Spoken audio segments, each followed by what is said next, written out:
You just try to open people up and allow them to express themselves in the way that they naturally are. And it's one of the things that I admire so much about you. And when we met in Business Mastery, I mean, this was one of my first experiences with someone who's built a business like outside of my sphere of influence, with someone who's built a really powerful business, built something from the ground up. So, Jim, talk to us about your journey, man. Like it really is truly impressive. And I know you've talked about the rat race, and this journey is still fairly new to you. You're 31, 31 years 30, old. 33 now. I'm 30. I'm definitely ticking away the years. Good Lord. I'm just kidding. But dude, fill us in, man. Talk to us about where you started and we'll go from there. Yeah, absolutely. There was never a position for me. Like I didn't see that I had mentors or guides or anything growing up. It was a very humble beginning. I I'm not going to say it was like starting out poor. I would say definitely money was not something that was flowing within our not just our family but our community as well. So that right at the beginning, I was sort of put in a position where I wanted to do great things. Like any child, you have sort of dreams and aspirations and want to do something amazing or something that you really, really value. And for me, at that age of about 10 years old, I started to establish what that looked like for me. And typically, that is sort of the age between sort of 9 and 12 years old. You have a bit of a vision of what it is that you want to create. And so for me, I was like, I want to be, a professional footballer. I want to be a sports star.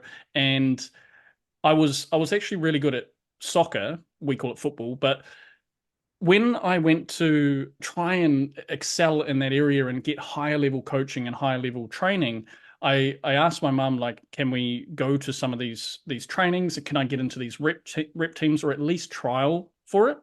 And unfortunately, she said no, we can't. And for me at that age, that was the first time I had really been told you can't go after your dreams. You Mm. can't do the thing that you want to do in life. And I thought, like, there's why? Like, why is that the case? And the reason I was told is because we didn't have the money to do so. We didn't have the means to be able to get you to the trainings. We lived about 2 hours away from the nearest main city. And so that's where the opportunity was. So with this, at that sort of age and being such a and I've learned over the years that it's these formative years that when a significant emotional event happens, this triggers something in your subconscious. And so this was one of those defining moments where I realized if I want to go after my dreams and if I want to create opportunity to go after my dreams and have the lifestyle I want to have, I need money. And so at that point it was instilled in my mind like you have to go out and find ways to make money. So the next sort of 12 months obviously can't remember all of the dynamics that happens at that age, but I remember thinking, well, I can't do the football thing because that requires an adult to go and take me to these trainings. I mean, I can't drive at that age. What else can I be interested in? And the next best thing was dirt bikes.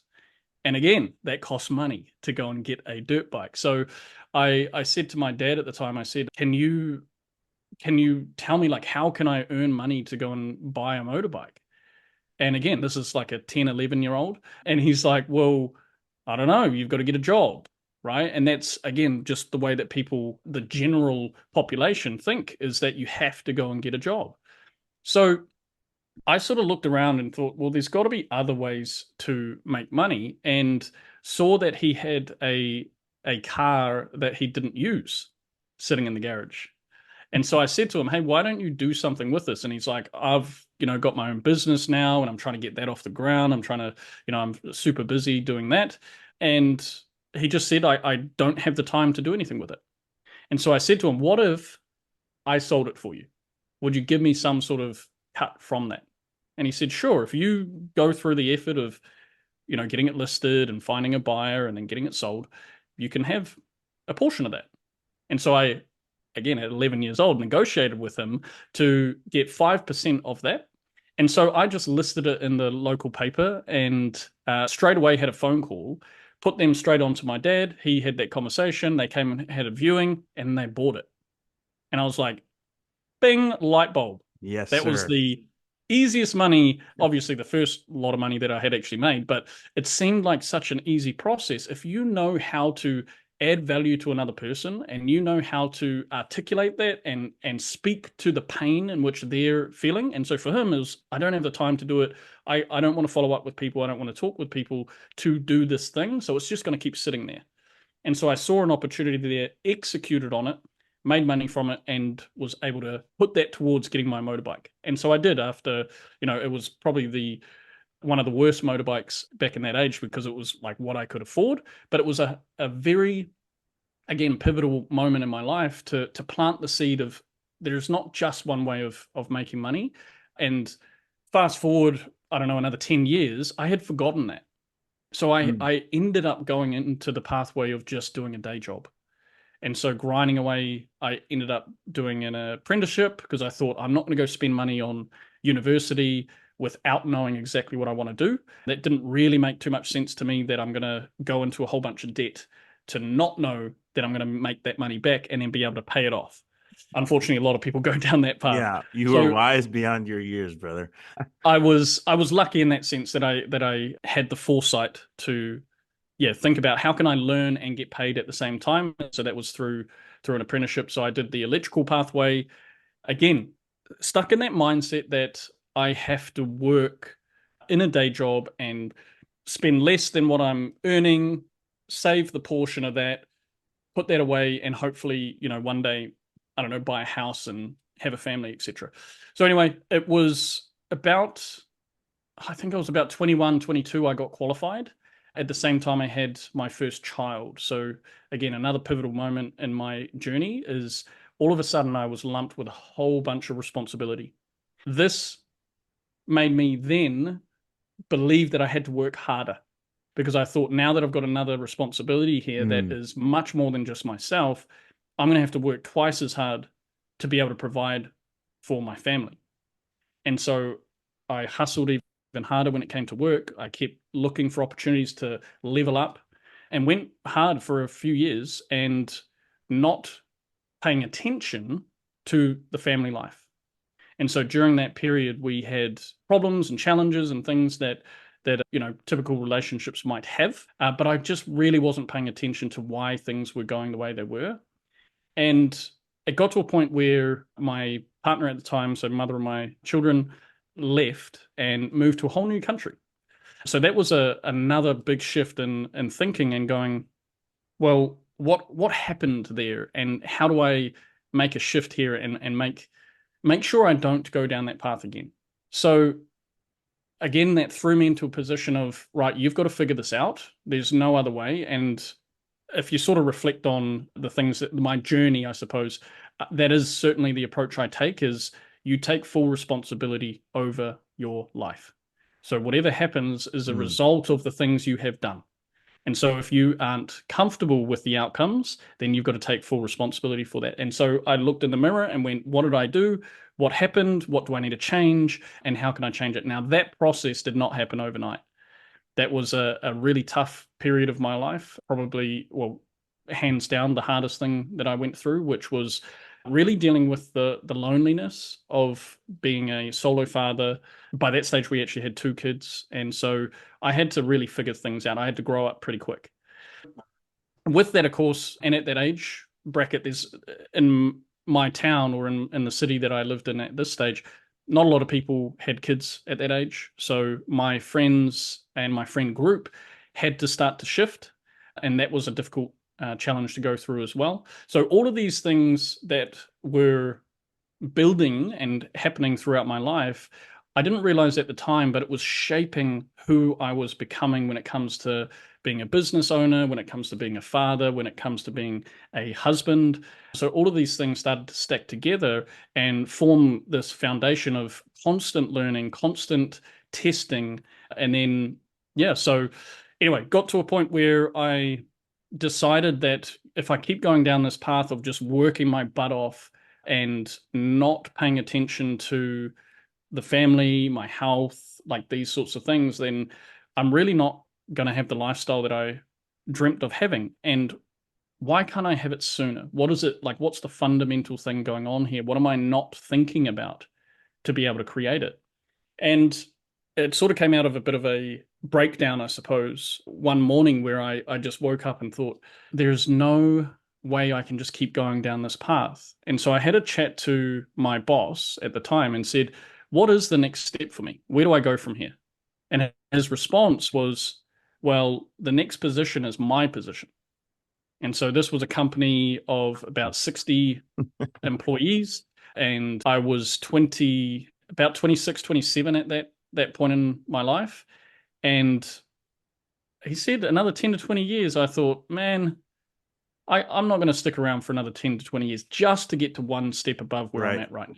Right. I'm already unhappy with the lifestyle that I have now. I'm hardly at home with the kids. I'm their primary carer. I'm their primary, I need to be there for them. And yet they are being raised by someone else because I'm dropping them off at daycare every day. Wow. And so the Because you majority through of, all this, you are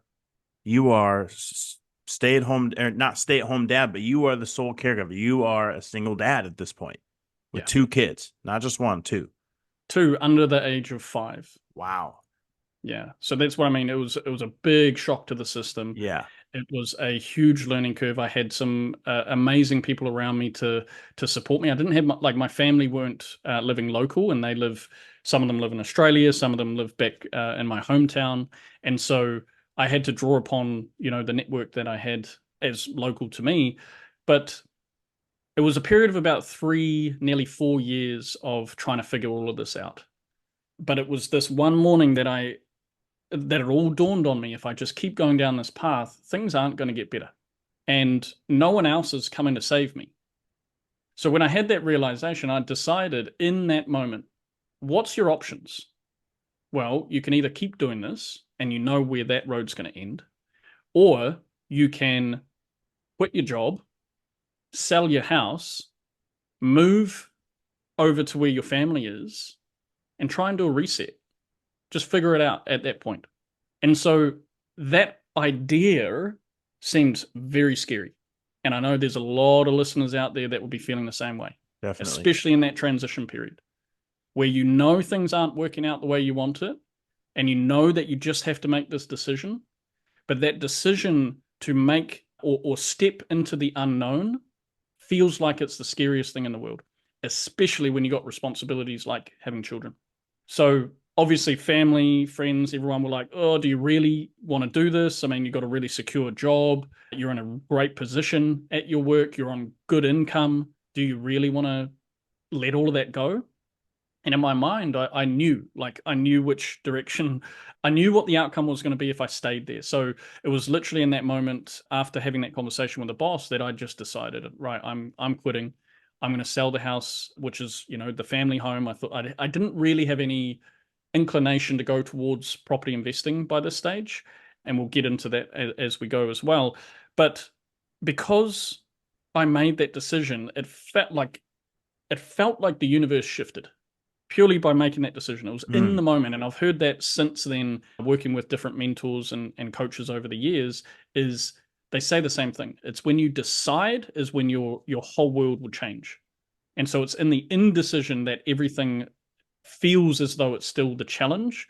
And so nothing physically had changed. It was just my mindset in that moment.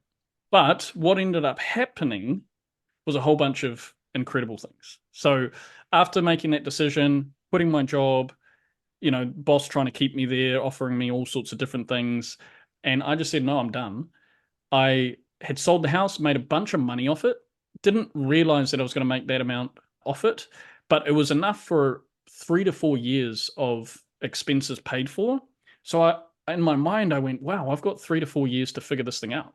Worst case scenario, I know how to do the role that I have just left. Like that's the worst case scenario. I can always go back to it. Not necessarily with that company, not necessarily in the exact same role, but I've got skill sets. I know I can fall back on certain things. So what's the worst that could happen? And this is something I talk with people a lot about, is always, always, always go down the path of the worst case scenario. And what you find is that you're not going to end up dying if things play out that way. Right. And yet we respond or we react with the belief that we're going to die. And that's why we don't do things, right? We sort of hold back doing things. So I played out the scenario and went, well, geez, the worst thing that's going to happen is I will still have a day job or I can come back to a day job. Anyway, within 2 weeks, I met my now wife in the Mm. driveway of my friend's house. She was visiting her friend who lived next door, and they had a shared driveway. And it was just a serendipitous moment where I had to come out, get something from the car, and saw her in the driveway at the exact same time. And that's where Wow. we met. And yeah, it was an immediate connection. And from that point on, I was like, oh my God, this is the girl. This is the one. Wow. Now, yeah, so after that, I decided not to move.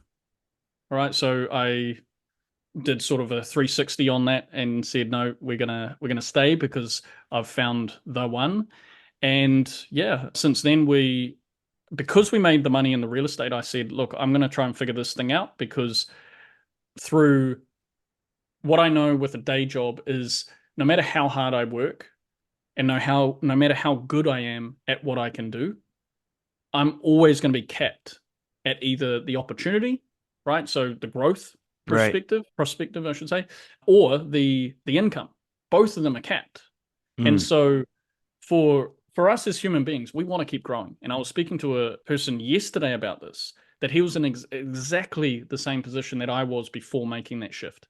And so anyone who's in that position, hopefully you hear this now, is that the opportunity to shift your life is just a decision away. It is just around the corner. Right. And then you allow yourself as a human being, this is what we do really well, is solve problems. So the second that you make that transition, that shift, a whole bunch of things, a whole bunch of challenges are going to come your way. But you are already designed to deal with that. You're already designed to solve those problems. So with that in mind, you can go, well, okay, I can then have the confidence to do the thing that I'm uncomfortable doing, which is, potentially quitting the job or buying the house or joining some sort of mastermind, whatever it is, whatever the thing is that you're sort of holding back on, you can go, I'm going to figure it out because that's what I'm designed to do. That's And so, good. yeah, we just went straight And into real estate, started yeah, flipping really quick, properties. before we jump into the real estate stuff, man, there's so much to unpack there. I mean, there is some really, really good stuff. So going all the way back, dude, you talked about as a kid, you wanted to add value. And then fast forward, you went back to, hey, I'm going to get a job. I'm going to, work to earn. And talk to me about like, because people always ask, are entrepreneurs born or entrepreneurs made? And I think that you can get value from either question or either way that you look at it. But when you were a kid, most kids will think, well, I'll go shovel snow, rake leaves, wash driveways, wash windows, cut grass, whatever it is. What had you automatically almost go to, I see this thing that's not getting any use and I'm going to find some use for it and get something from it? Was there something that you saw growing up? Was there anything that you were exposed to when you were a kid that had you make that decision versus the easy, I'll just do whatever other kids are doing to make money now? That is a great question because if it were something that I had observed and that was the reason, then every one of my siblings would have done it. Other people around me would have done it. So that is a Mm, very interesting question. So my take on that is we are all different when it comes to how we want to serve, how we want to give. And we have, and this is just what I witness as a father as well. I've got 4 kids now, and every single one of them are completely different. They have completely different strengths. And so, in terms of how I thought through the process, I just in my mind was like, there's got to be another way. So I can go and do, and I did. And at the end of the day, I did do a day job at that age. So when I was 12, so after I'd bought the motorbike, I got a job at the motorbike mechanics. And so I'd go there every day after school, Mm, spend 2, 3 hours cleaning motorbikes, changing tires, and got paid $20 a week to do all of that. So yeah, yeah, because I was I guess, minor, there was no minimum wage, right. right? So it was literally, I'm there, I'm getting more out of it for the work experience and learning how to do things, that the payment was like a bonus. But that $20 was enough to pay for gas that weekend. But yeah, to answer the question though, I think there is a dynamic of you're born with certain things, and the the word entrepreneurship has so many different opinions around it as to what that actually means. I think there is a probably the way to think about it is more like seasons in which you go through in life. Because I think at some point you do want to be an employee in some way so that you can learn the skills that you Right. need to be in entrepreneurship, or be a Sure. business owner. So I sort of think about it in that way. It's there's a natural path for me. I've always been interested in starting my own thing and having my own ideas of how to solve problems. At the end of the day, that's what business is. It's about solving problems. And so if you have that natural part of you, my wife doesn't, right? Yeah. She's a nurturer, she's a carer, she's got that sort of trait. And so she's happy to be more led, right? And be part of a team that can deliver on a mission. And so I sort of look at it like that, where you're going to have people, which is a very small percentage, that naturally want to be the lead role and the leader. And so you will have even witnessed that with the event that we did. Yep. There's certain people that would just sit back. There's Right. certain people that wouldn't step up. And I can pick out pretty quickly who those people are, and hence seeing you with your approach to things and just your energy that you bring, there's a leader right there. All right. So I do think there is strengths that people have that help them more in different areas. And yeah, there's no right or wrong to it. It's just that's part of the makeup that we are. Yeah, I would agree with that totally. Because if if I answered the question, I would say I wasn't born to be an entrepreneur. Like I was naturally gifted with talking with people, making friends, building relationships.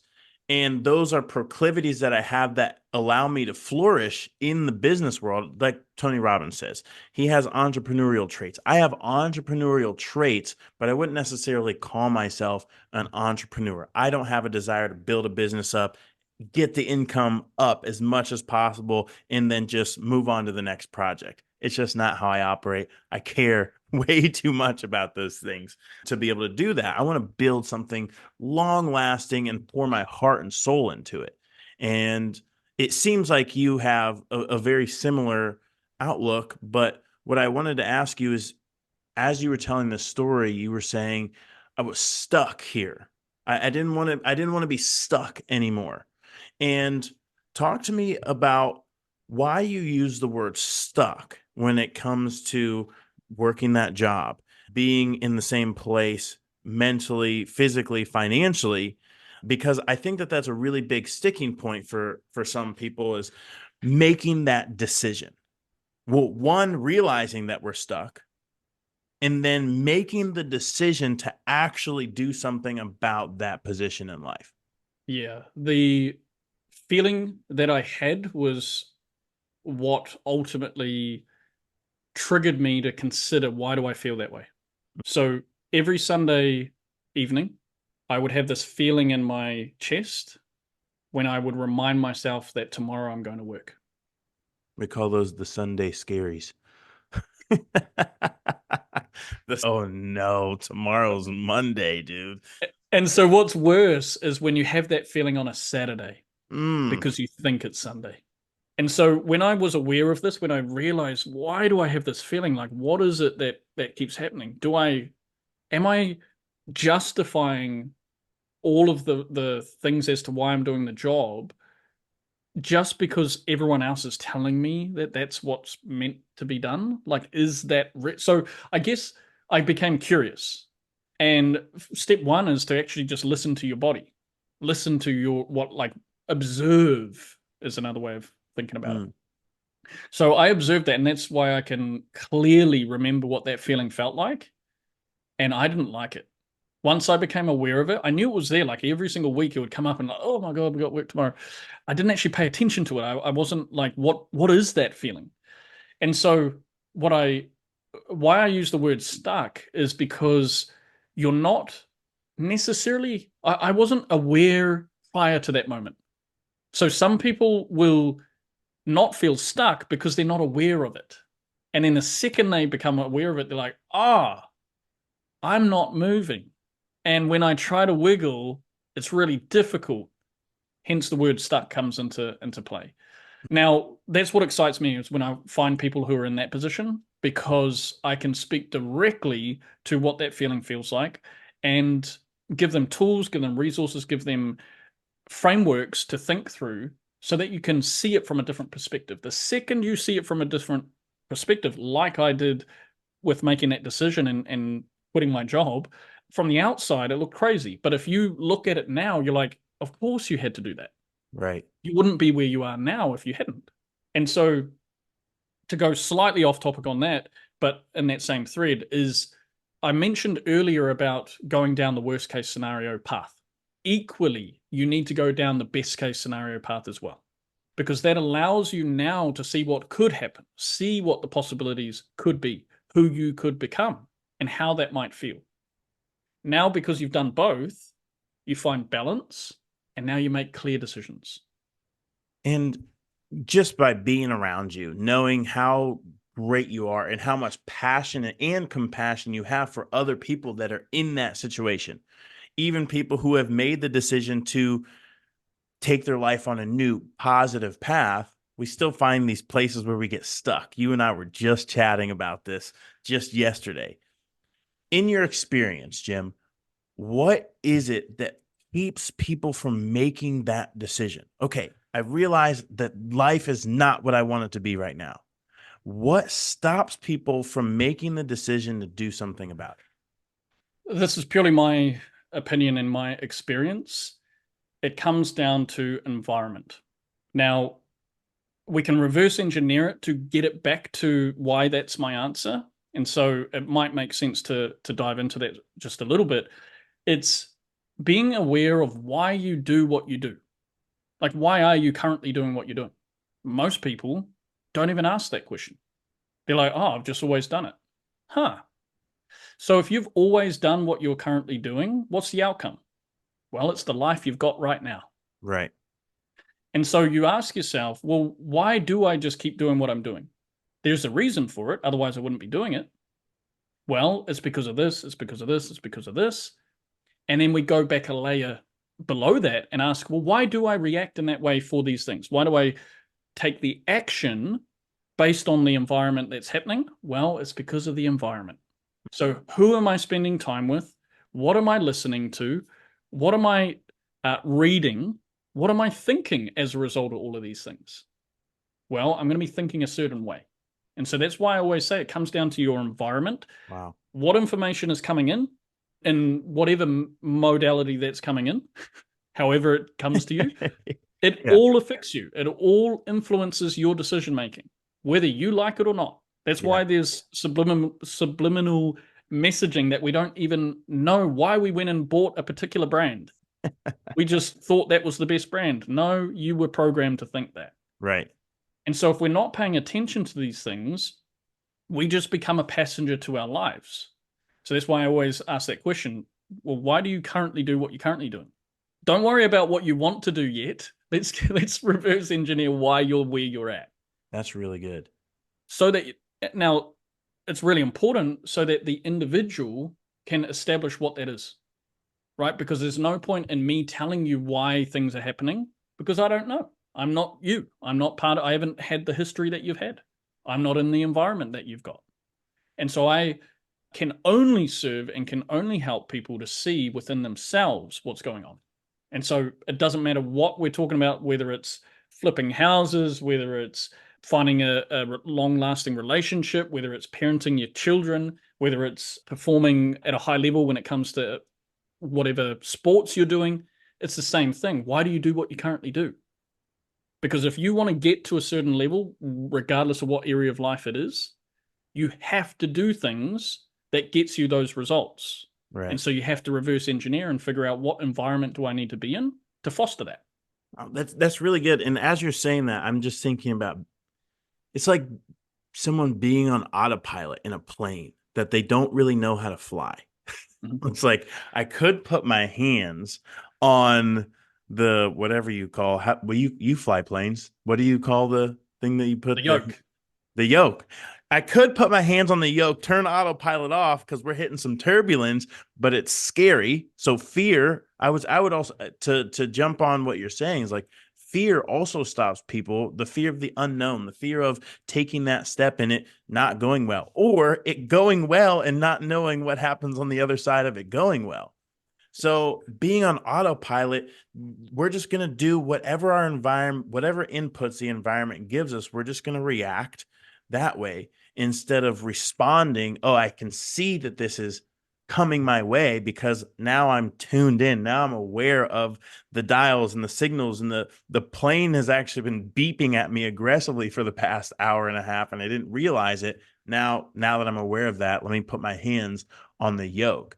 And man, once you actually make that decision, you're right. You are hit with a lot more challenges, but they're challenges that you can actually they're palatable because you can see them, and now you're in a frame of reference, frame of mind to say overcoming these is going to be cake compared to the misery that I was just living in. That worst case scenario.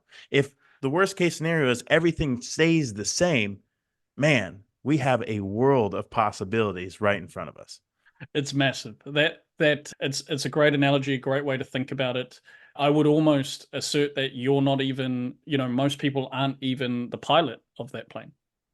They're not even aware that they're flying, Mm, right? And so part of it is having the awareness, which is why things like this, like podcasts and things, are really powerful because it allows people to see things from a different perspective. And again, just not just be a passenger to whatever's on TV right now, whatever's coming up on the radio.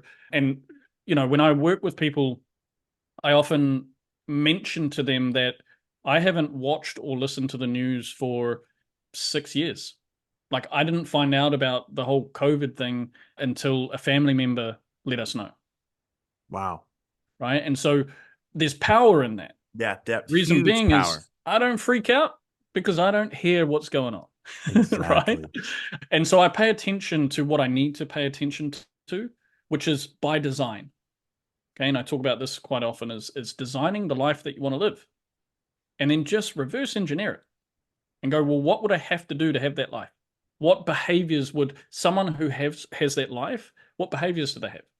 Bang. And what environment are they in? So why I say environment so important is because it allows things to run a bit more smooth if you've got the right environment. So, as an example, if you're looking to be super fit and you're spending time with people who drink every single night, have a box of beers every night, they eat fast food for lunch every day, and you're spending a whole bunch of time with them, you trying to get fit is going to be a lot of friction because you're just dealing with that environment, right? You're opening the fridge and going, oh my God, it's just full of crap. So, spending time with personal trainers, spending time with those who are out there crack of dawn, they're already coming back from their run or what have you like that, that is going to influence you and get you to your goal far quicker than you can do, firstly on your own, but secondly with the wrong environment. Yeah, it takes time, right? I mean, I was just telling you this yesterday. I started doing workouts at the house at 11 a.m. on Saturdays. And this last Saturday, we had the first ever workout session.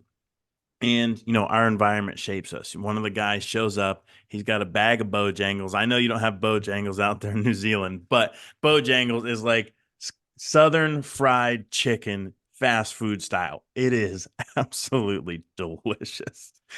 But he walks in and he's got this bag of Bojangles and like a milkshake or something at 10:30 in the morning. And I'm like, bro, what are you doing?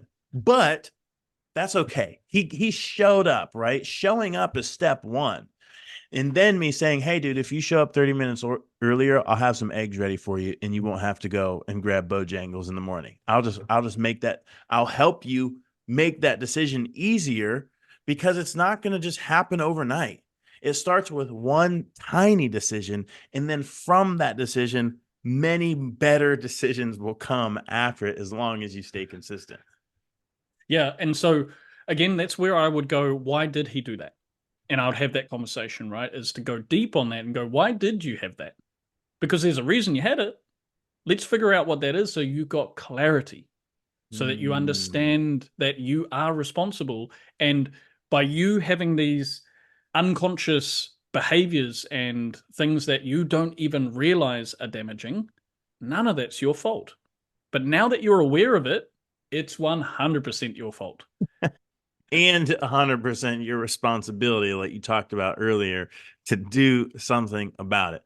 So, with that said, Jim, let's jump back into your story. You made some critical decisions. You sold your house, you made a bunch of money, you met Tracy, the love of your life, and then you jumped into real estate. You From what I remember about your story, you were doing the BRRRR strategy. For those listening who don't know about real estate investing too much, BRRRR is BRRRR, which stands for buy, renovate, rent, refinance, and repeat, which is basically a rental property strategy where you buy properties, fix them up, and then you put a renter in there. You refinance to get your money back that you put in because you bought it below market value, giving you your seed money to go buy another one again, which would come in with the repeat. So you also did some flips. Jim, talk to us about the beginning of your journey in the real estate industry. Yes, so exactly that. I started out, and many, many people do start out in that pathway with the burst strategy. And it seems like it is the best strategy in the world. And there's the key word there, seems, because there are some challenges that you will face, regardless of where you are and how effective it is in the beginning, because you're dealing with banks. And so that was the first big challenge that we came against was you banks will always have restrictions in place. And the challenge that we face as business owners or property investors is that we don't control what those restrictions and rules are. And so they can change them at any time. Now, in my first year, we had bought our first property, renovated it, got it refinanced, and we were into the second property, did exactly the same thing, into the third property. And then the next time I went to get finance, the bank said no. And I was like, what do you mean? No, I've just increased the value. I've got the spread. There's now a surplus there, and I've got enough to pay down a deposit on the next property. Why are you saying no? And the reasons for that was their serviceability criteria. And so now they're telling me, hey, you need more income for us to be comfortable to give you more debt. Mm. Even though your rental properties cover it, we're only going to take a portion of that rental income. And so now you have to come up with the difference. So that means you are increasing your income from your day job. And so that was not a sound that I wanted to hear after having gotten rid of my day job. And if I can point out, it sounds really familiar for when you were a kid, when you wanted to go do something and you got told no because you needed money in order to do it. Yes. Yes. Yeah, I'm glad you picked that out. It it then forced me to go, well, again, I've got options. I can go to a day job. I can go back into the grind, spend less time with my family and loved ones and doing the things that I enjoy, and have more stress and have more responsibility that is tied to, again, someone else's vision, which is whoever I work for, right? So I then had this genius idea that I thought just should be known for this, not realizing that lots of other people figure this out as well, is that there's other people out there who enjoy what they're doing. They love their jobs. Get paid very well. They've got a bunch of money away in the bank and they don't know what to do with it. And so the light bulb moment went off, and I went, oh, there's people that I know that have money that would want to get into real estate. They don't know how to do it. I could partner with them and do it Mm. with them. And so that was the first introduction into joint venture partnerships. And in fact, I had a challenging experience on my first JV partnership. And that's where I, in fact, lost out $100,000 and two of my very good friends. Now, Wow. that's because we ran into it without knowing what all of the things that we need in place as an agreement and how to execute on it, just going in it pretty blind Yeah. and thinking that, your word is as good as your word and my word's as good as my word. We're going to make it work. And there was challenges that started to grow over time where it was like, well, how much are you putting into this? How much time are you putting into this? How much of the renovations are you involved with? And so this started to fester and create a bit of a challenge there. So that first JV partnership didn't go down so well. And so I had a massive learning experience through that. And that was, again, really painful. So for some reason, I love to touch the oven to feel that it's hot so that I can learn. But with that, I do learn, and then I don't not do it again. I just figure out a way to do it better. And so that from that point on, that experience, I learned, I started implementing the right agreements, making sure the communication lines were high, making sure that the value exchange was fair and equitable, all of these things that are essential when it comes to joint venture partnerships. And yeah, from that point on, we just started doing deal after deal, then just transitioned fully to property flipping because similar thing I realized in this process that you can have experienced the freedom from real estate that you're looking for through a rental portfolio. You can experience that same freedom through a flipping strategy. And all you need to do is have systems in place, procedures, and good teams to execute on them. And so when you zoom back a bit and you go, well, why am I investing in my real estate portfolio? It's so that I can get a certain level of income at a certain point in my life. And so for most people, they're like, I don't know, the first target is six figures. So I want to make six-figure clear income and I'm going to be fine. I'm going to be absolutely perfect. I can do everything that I want to do.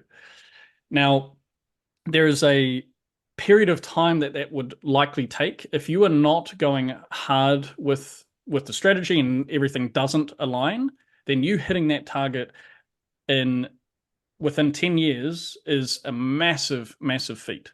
But for most people, they don't even hit it within 20 years. Wow.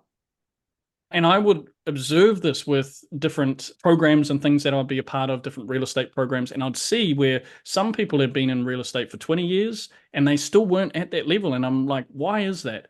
And the 1%, like the very small percentage of people actually did.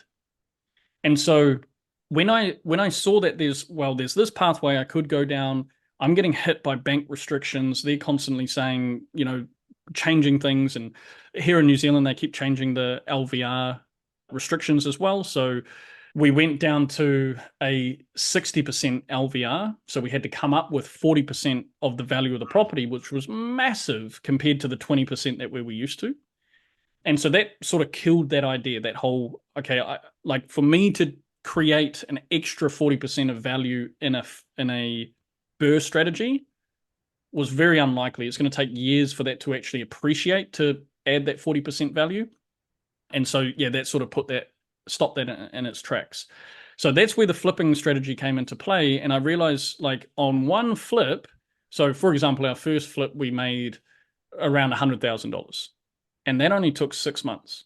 And I thought, if I just do two of them, I'm now at $200,000 a year.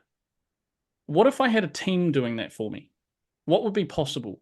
And so that completely shifted the game because I realized that with a team in place, with the right procedures, with the right strategy and approach and constant evolution and learning, that not only can you do two and put less time in, you can do more than two. Why? Because now you're no longer the chokehold of the growth of the business.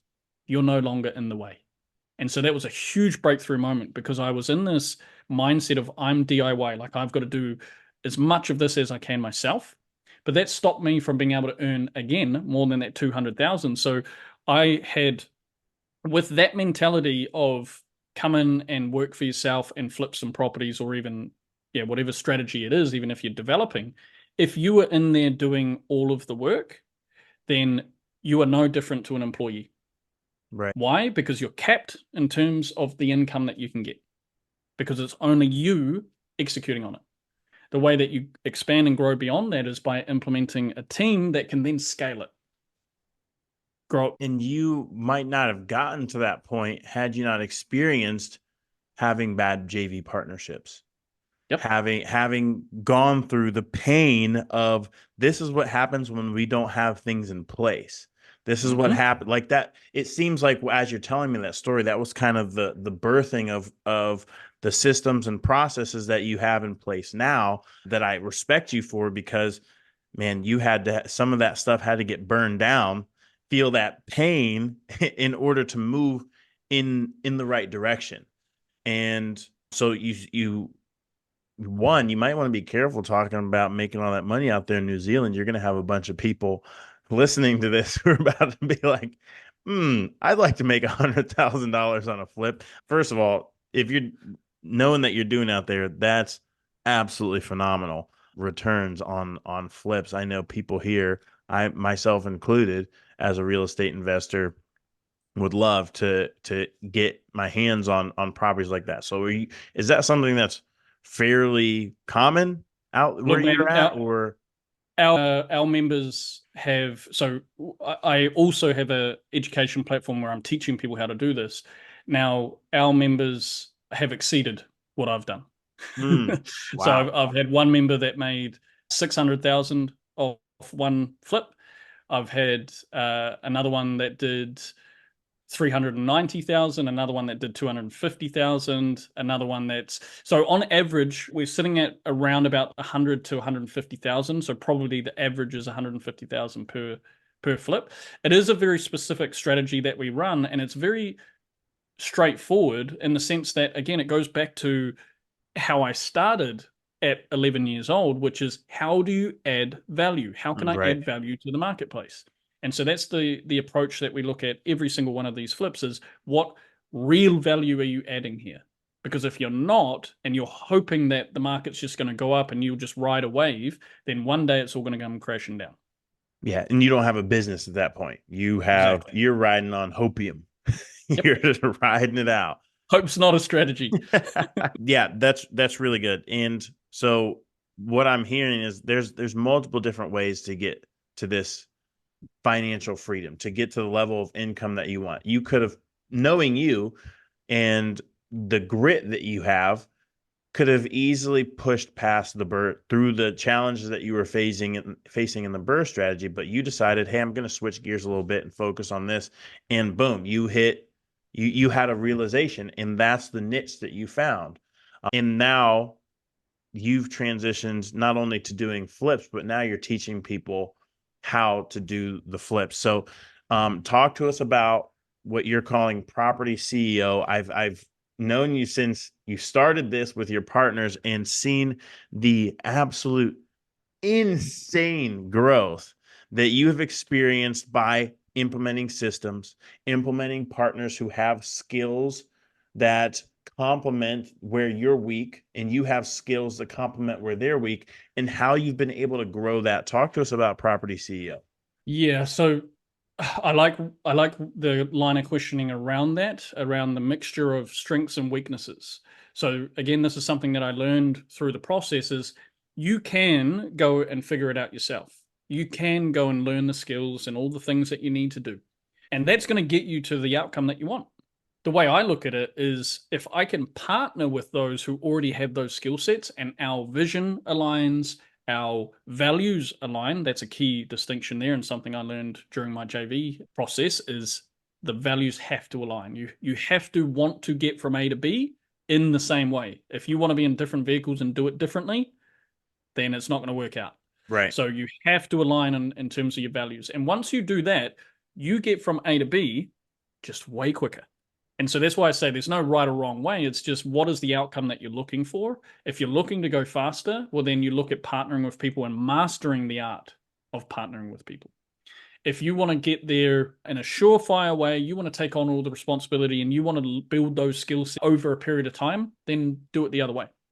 Nothing wrong with Right. it. It just means that it will take longer. Why? Because you're only reliant on the capacity you have, and you only have 24 hours each day. Right. And for some people, that's you. If you just like to slug it out in the trenches and just go all day, every day, that's a lot of people. And I think that the power comes with partnership, and kind of what we talked about yesterday, Jim, is like the ego is Yeah. getting to a place where your ego is nurtured. You're not fighting against your ego like we talked about. See, I'm a quick study, man. But getting to a place where somebody coming in and doing something better than you doesn't take away, but adds to you. But not everybody wants to do that. And sometimes you have to go and build certain skill sets. You have to go and fail enough times to where you really realize, hey, man, this is going to be either easier, better, or more fun, or a combination of all three, doing it with people who share a mission, share values the same as me, and we can get something that's clear cut to where we know exactly where we want to go, and we're not going to deviate from that. But if deviations do happen, man, the communication's there to be able to get us to the right place.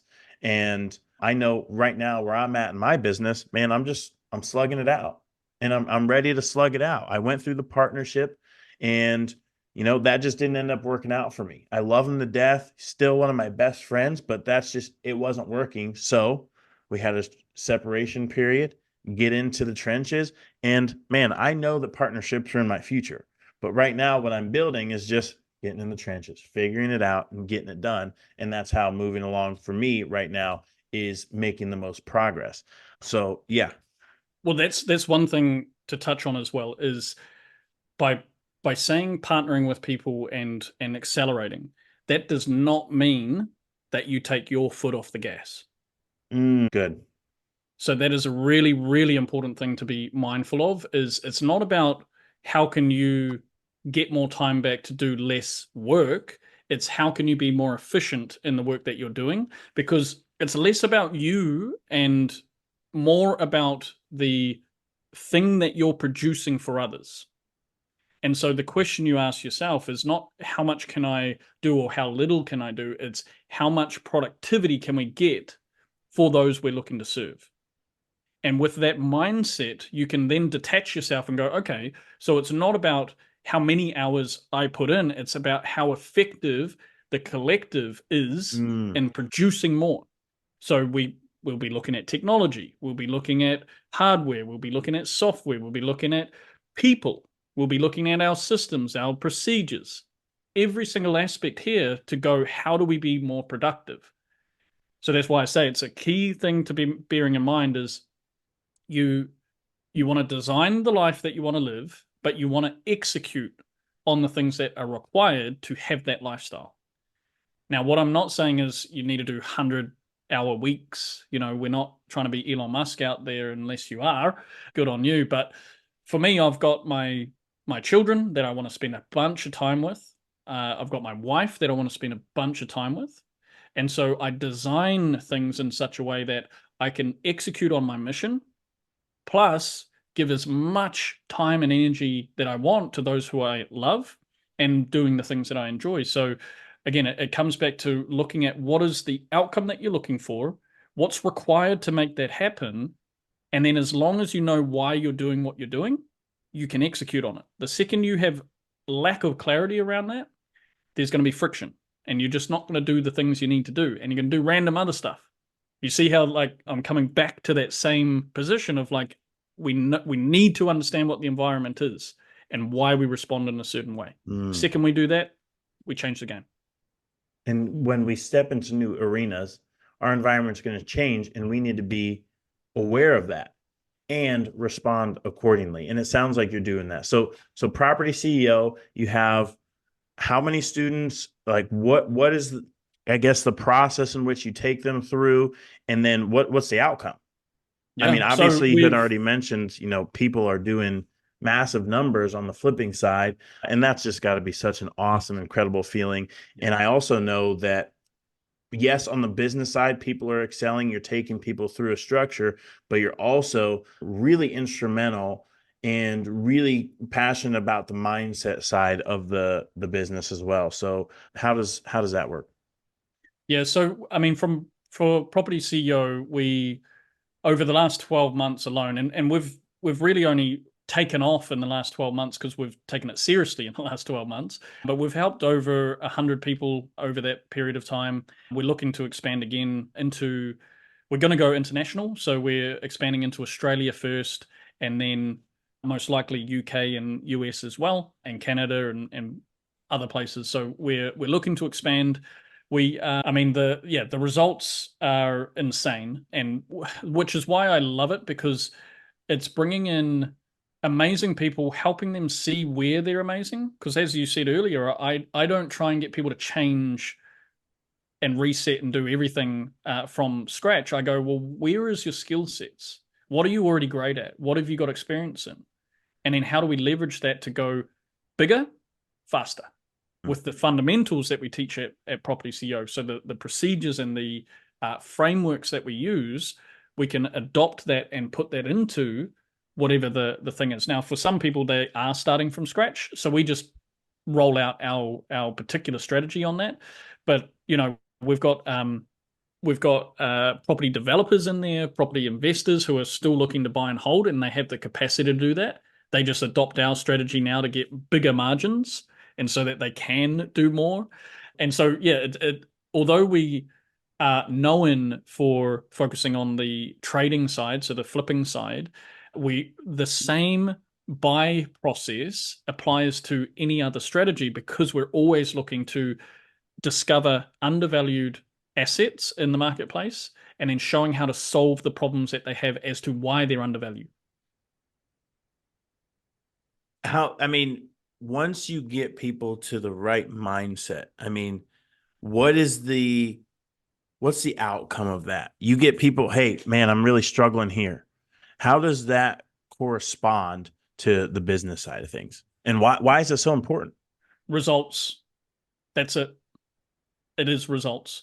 If you are not clear in your mindset, if you don't know why you're doing what you're doing, and don't have a clear picture of what you want to be doing and why you want that, then you're not going to take the action.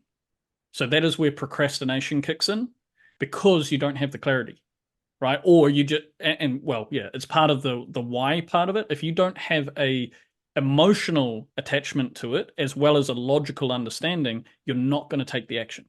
So Mm. part of our process for why we get such great results with our clients is the fact that we tie those two together.